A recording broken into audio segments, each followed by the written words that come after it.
Panggilan suara untuk pasukan Crimson Vixen dan juga TCS Thunders untuk bersedia di tepi padang bagi perlawanan yang ke-16.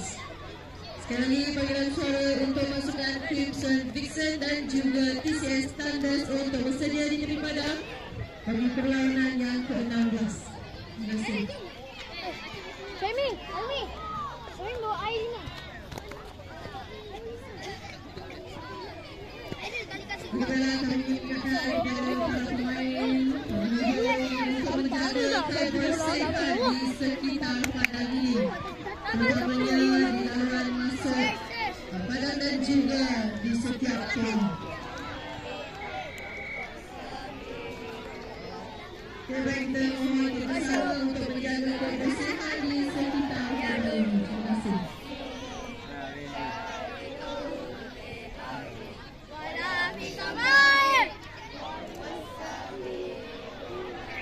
Di mana telah kelihatan dari sini kelihatan sampah plastik di laluan masuk padang A dan juga padang B. Jadi saya mohon para pemain untuk menjaga kebersihan di sekitar padang ini. Terima kasih.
Raya tak main dah, bukan dah Raya.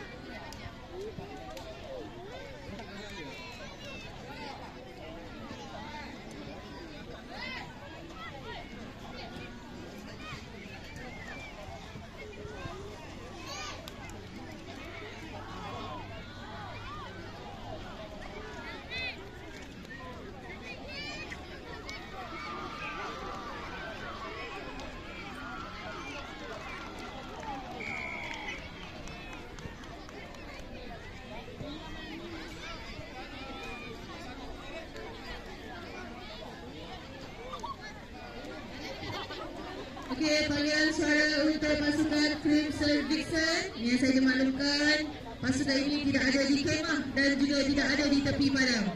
Jadi kita mohon bersedia pasukan Crimson Vixen untuk bersedia bagi perlawanan yang ke-16.